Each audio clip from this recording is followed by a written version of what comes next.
14 days, 168 hours of work, no days off, and a helicopter ride home if the weather holds.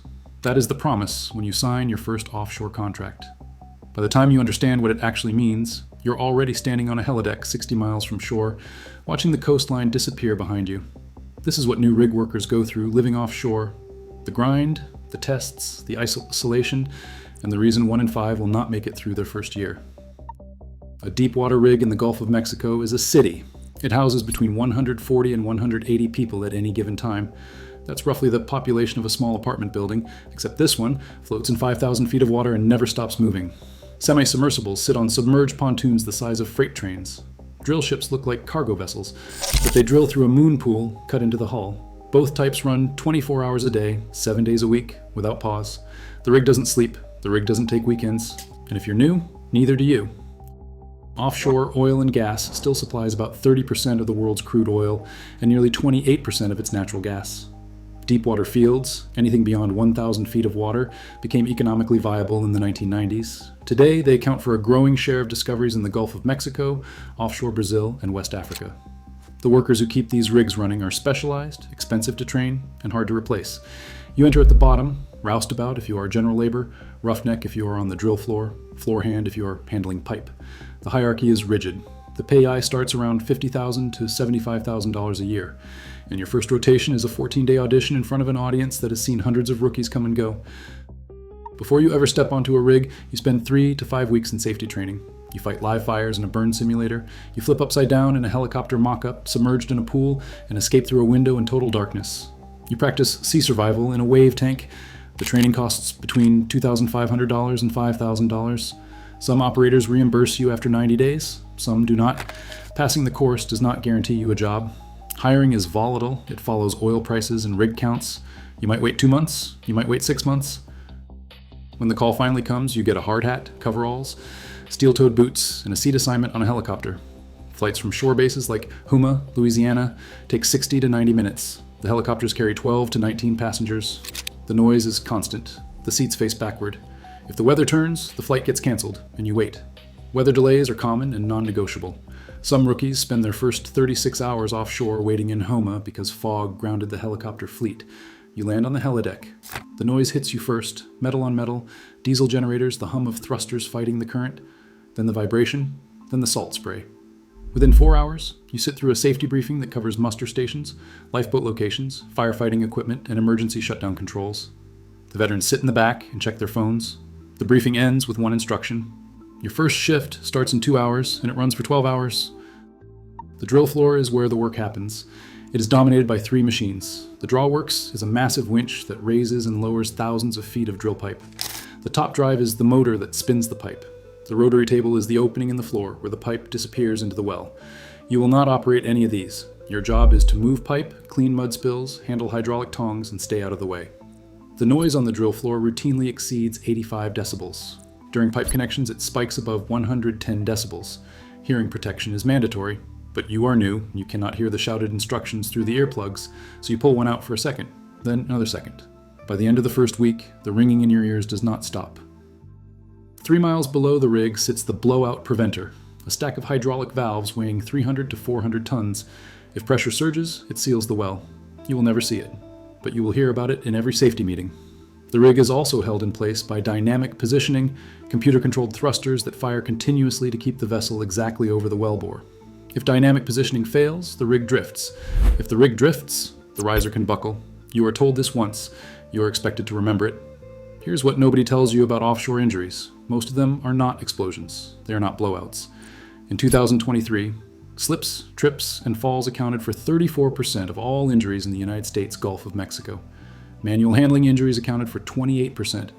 Well control incidents accounted for fewer than 2%. And new workers, people with fewer than 6 months offshore, accounted for nearly 40% of hand and finger injuries. Pinch points, slips on metal grating, unfamiliarity with how the crew moves during pipe connections. The learning curve is steep, mistakes are visible, and every injury stops the job. You are 84 hours into your 168-hour rotation, and you still have not figured out where you are allowed to sit at dinner. Your cabin is 100 square feet. You share it with one other person, or on older rigs with 3. There is a bunk, a desk, a locker, and a shared bathroom down the hall. Modern rigs have satellite internet, but the bandwidth is limited.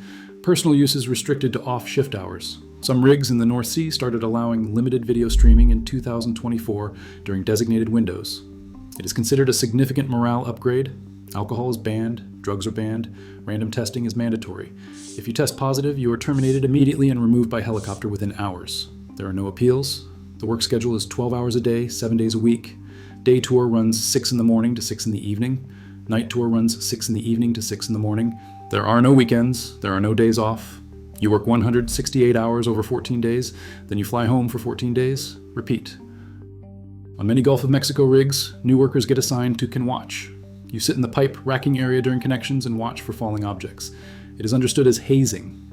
It is also a test. Can you stay alert for 2 hours, doing nothing but watching?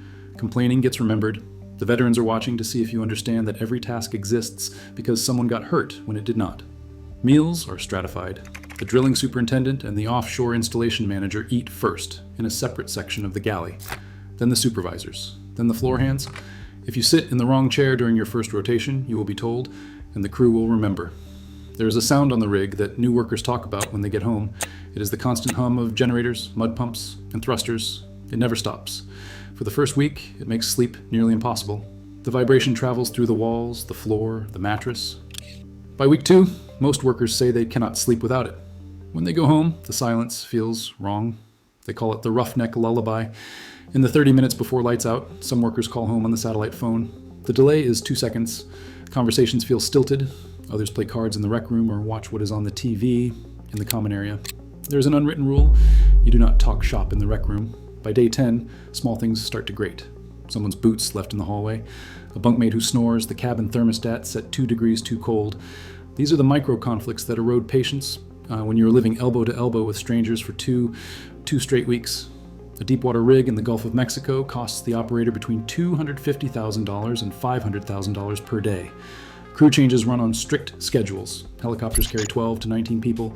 If weather delays the flight, you stay. You keep working. There is no additional pay for the extra days. The rig does not stop because your 2 weeks are up. Once a week, a supply vessel pulls alongside. A crane swings pallets of groceries, mail, and replacement parts aboard. New workers stop to watch. It is a rare break in the routine and a reminder of the umbilical to shore. Entry-level positions pay $50,000 to $75,000 a year, but turnover is 22% a year. People leave because of the physical toll. They leave because of the isolation. They leave because shore-based jobs offer similar pay with better work-life balance. In your 12-person crew change flight, 3 of you are on your first rotation. 2 of them will not come back. Let us clear up 3 myths. First, offshore work is not about explosions. It is about not falling off a ladder.